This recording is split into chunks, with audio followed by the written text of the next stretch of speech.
contact, relation, ça nous permet également d'ouvrir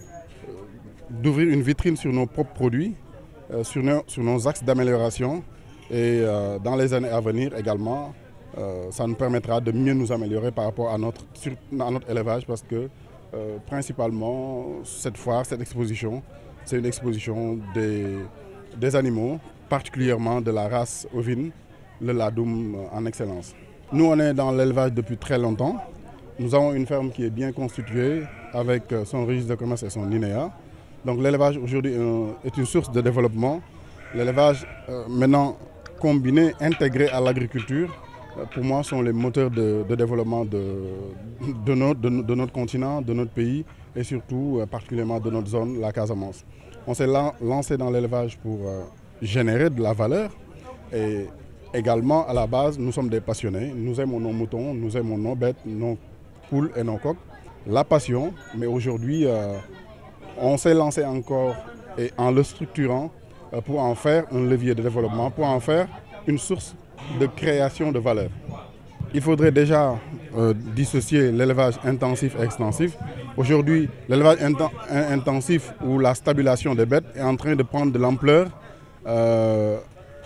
au niveau de Ziguinchor et de la Casamance. L'élevage dans les centres urbains, l'élevage familial, piloté par les entités familiales, surtout l'élevage de races, l'amélioration des races, est en train de prendre son essor à Ziguinchor. Aujourd'hui, cette exposition, ce salon, nous a permis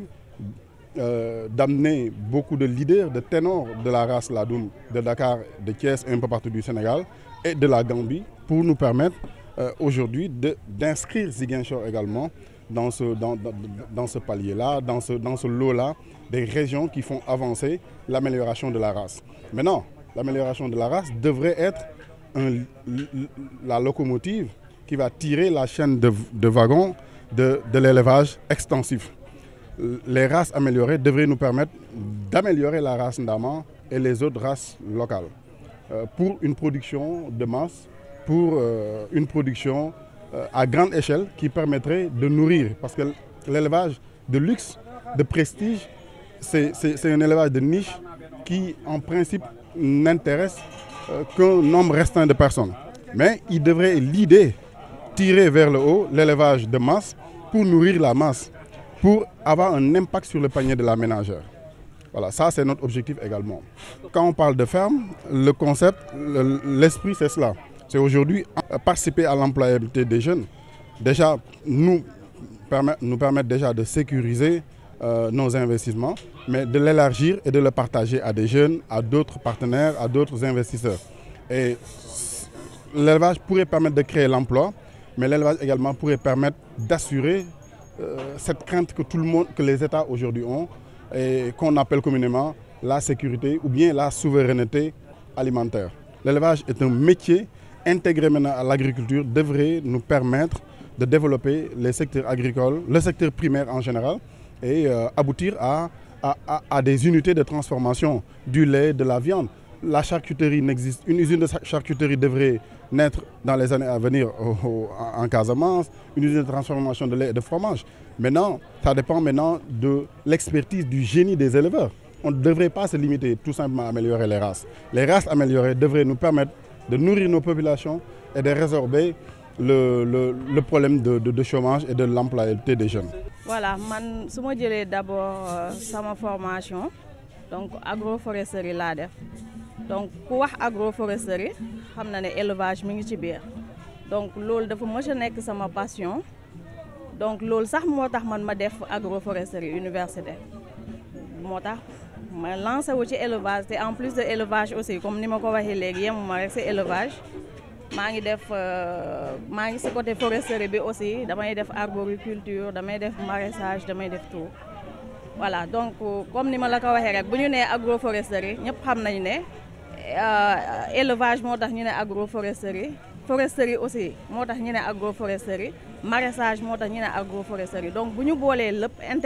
ak seeni interaction loolu moo tax ñu ne agroforesterie. waaw man je trouve que élevage moom instant bi moom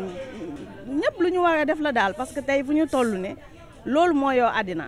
sans loolu du ñu dem donc man may ñaax ñëpp rek ku si mën nga yëngu si parce que loolu mooy développement réew mais foire bi daf ñuy permettre ku ne xam yow fi nga toll donc nan nga war a améliorer donc loolu c'est important. waaw non macha allah tey mën nañ ne première édition la boo xamante ni wax dëgg yàlla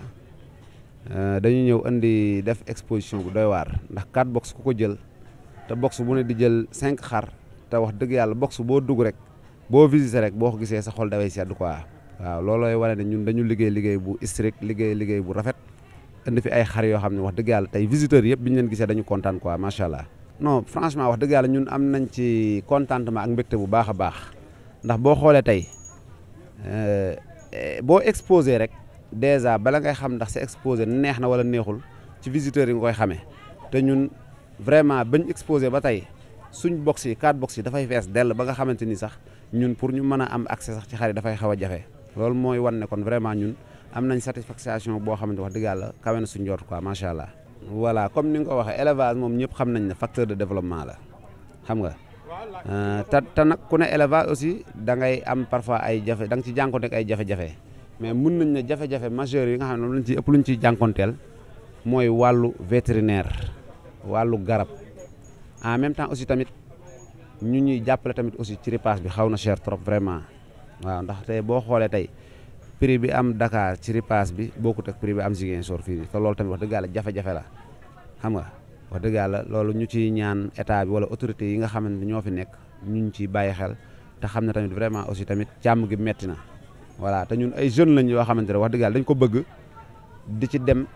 teewul nag ñu ngi ko boole suñuy liggéey nag waaw xëy na dañ ko bëgg rek ak passion bi nii ñu ciy doxal li nga xam ne moom mooñ ci war quoi vraiment